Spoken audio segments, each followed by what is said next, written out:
Alright guys, welcome to VALORANT News. Big roster updates going down yesterday. Certainly the MXS team in Tier 2 has caused some questions, but Reduxx not going to be on that roster for the upcoming season. However, it's been confirmed on the contract database. Reduxx's contract with Sentinels has been extended for a very long time to come indeed. That means that surely it's part of Sentinels' plans to make some changes to their starting roster down the line, given Reduxx has been very impressive over the last couple of months and years. Very much enjoyed your thoughts in the comments below. Who is at risk? Hit the like button if you enjoy. Subscribe if you're new as always. I greatly appreciate it. Thought this one was pretty good here from Fnatic. First of all, of course, we saw yesterday the major changes coming to patch 9.10 that we talked about yesterday. Loads of things changing in the game, the majority of them being rather good. Now, we think that Neon might have some further adjustments further down the line. We know that most of the changes are probably for the positive. There's been talk too about what Deadlock is going to look like, because I think the Riot want Deadlock to be viable. I mean, ideally they want every agent to be somewhat viable. They've buffed Phoenix again, which is going to be pretty exciting. But the ult is getting buffed. However, there may be other changes happening as well. I think most people are saying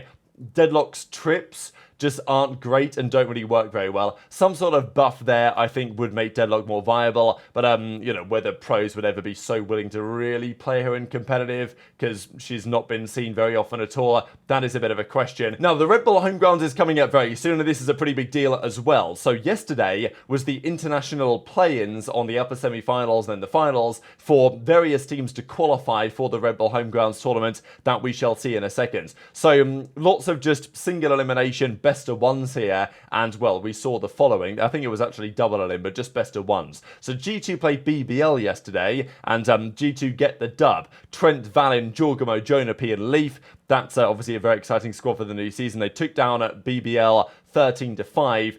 They then lost to FUT Esports on the Haven, however. So, yeah, some very exciting teams, again, that we are going to see across Europe and North America.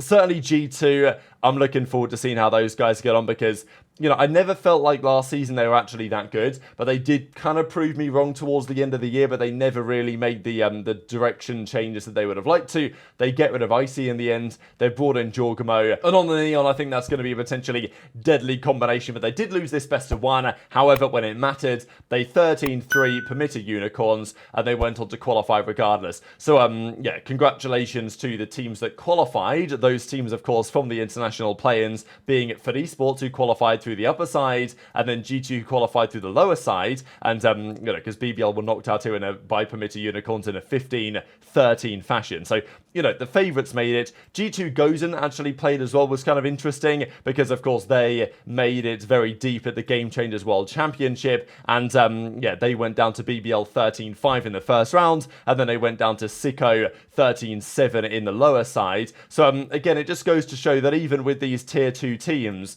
the step between Game Changers and tier 2 is still pretty substantial, and I think this is why the fluorescent drama has caused a lot of controversy, is that, okay, Floor is probably going to go to Apex, straight into tier 1, and I think there was an interview that Floor did yesterday where the problems of going to GT to tier 2 were discussed, because in tier 2, you're not going to get the salary support that you're going to get in GC, despite the fact that tier 2 is a high level of competition. So there's a real debate on the way the Valorant scene is structured right now, but it's good to see G2 goes and play these type of tournaments, because at least it gives, you know, them an opportunity to learn and improve and stuff like this. But it was the G2 main roster that, of course, made it all the way. Would have been interesting if they'd actually matched up against each other, which they could have done, to be fair, had the first quarterfinals gone differently. But the favourites, they made it. G2 are in, FUT Esports are in, and that leaves this, as in Berlin, in a few days' time, actually starting today, to determine which teams are going to make it to win the entire thing, because these are the 8 teams. You've got Focus, who got invited, along with Heretics, Fnatic, and Carmine Corps, and then FUT Esports and G2 qualified, in addition to T1, who I'm really, really excited to see play in this one, and then Cloud9. So this is how it's going to go. The first round games, by the way, are as follows. So these are coming up today. Team Heretics play Focus round 1, FUT Esports play T1 in the first round, Fnatic Cloud9 Cloud9, I'm really interested to see, because Cloud9, of course, came 4th in the Sen City Classic recently, and I'm not so convinced by their roster, but they did boot camp out in Korea for some time, I believe, and obviously in the off-season, they tend to do quite well. Fnatic with their new roster, it's the same team, but no Durka, Kayak there instead. This is the one that I think is a banger, though, G2 Esports versus KC. So to see that new KC roster, with Salak leading the way against that G2 team, which should be a top team in the Americas, very, very fascinating work indeed. Let's talk about a couple of roster stuff though. Nongshim Red Force, they're acquiring Sinprasa Gaming. Now, this is kind of, look, I think this might be a good thing in the grand scheme of things, because Sinprasa Gaming, you know, they not have that much money to work with, basically, right? So Nongshim coming in and supporting the team, they've got more backing and competing under the Nongshim banner. I get it, right? And I think it's going to be good for both parties. Nongshim get to expand their venture, and the Sinprasa Gaming team, they get to have a more stable structure behind them. So it probably could be a positive.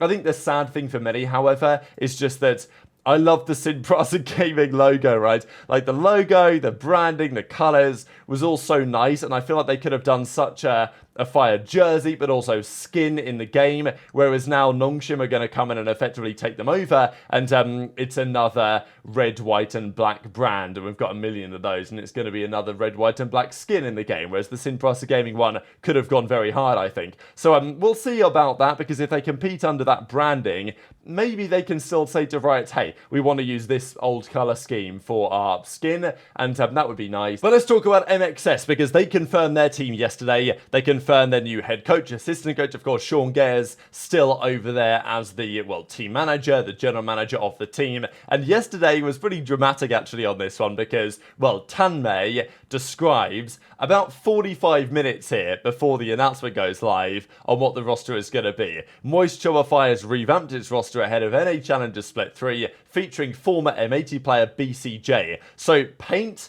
Pancakes, Brook, Spaz is there as well, who was a very impressive player of last season, and, you know, real high potential, I would say, alongside BCJ, rounding out the team. Of course, was on Evil Geniuses, then they made the change, Demon 1 comes in, they win the World Championship, BCJ was on M80, the most recent season, a team that was very close, but didn't end up qualifying through Ascension to the VCT, and BCJ is going to be back over here. The funny thing was, of course, that MXS, having this been leaked, they then basically blocked him, right, for leaking it just before their announcement. So, look, it is what it is. This is esports at the end of the day. These things happen. But, yeah, so Sean Gares was talking about this, and they eventually confirmed the roster shortly afterwards as well. So, BCJ, Brook, Paint, Pancakes, and Spaz. It's a good team for sure. And, you know, what's the upside of that roster going to be? We know the Qubit Academy, that team with Crashies, who wasn't playing the other day because they had a substituting governor instead. But it's Crashies, it's Victor, it's Mitch, it's Scuba, and then of course it's Reduxx on that team right now, and there's a lot of debate actually as, you know, the controller players, how Spaz going to get on compared to Scuba and guys like this, and the decisions these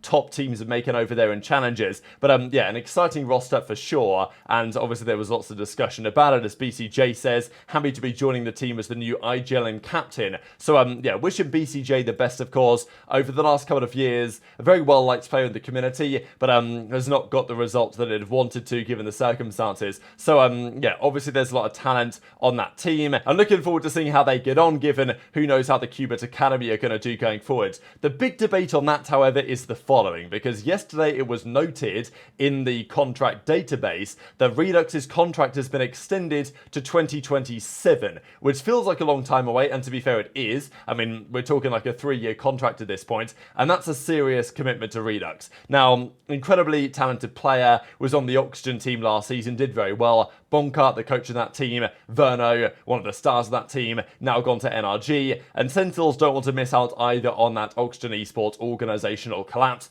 They're trying to lock Reduxx down here for the long term. So whether the Qubit Academy is really a SEN Academy or what's happening there is still a little bit unclear. But Reduxx will be a Sentinels player for a very long time to come indeed. And that has been made evident over the last few weeks. He's obviously proved himself when he played, you know, subbed into that tournament a while ago. He can't play the VCT yet until he's 18. When he is, you've got to think the Sentinels are considering this, right? Because if you were going to sign Reduxx to your bench effectively for 3 years, what are the chances you're just signing him to the bench for 3 years? I think it's very clear, this from Sentinels, that the intention is at some point in the future to have Reduxx on their starting roster. When he's old enough for that, I think he's definitely good enough for that. The question is, when might that potentially be? Is it going to be this season once he's old enough if SEN are underperforming, or is that going to be the year after? I don't know. The reality is Reduxx is putting the pressure on the starting lineup of Sentinels.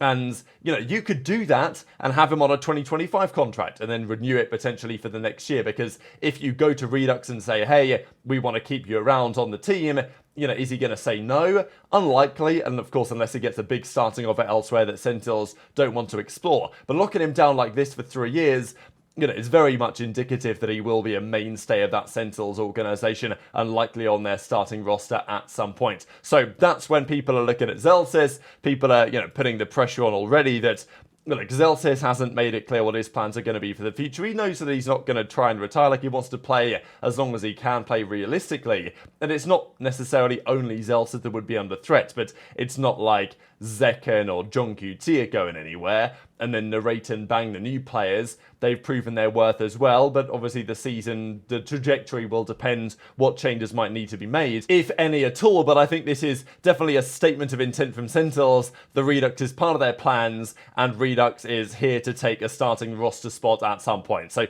there's got to be something to be said, I would say, about that. But very much interested in your thoughts on all of this stuff in the comment section below. Just a funny little TikTok here that Zellsis reposted from 10s. Hit the like button if you enjoyed. Subscribe if you're new. Take care, and I'll see you next time.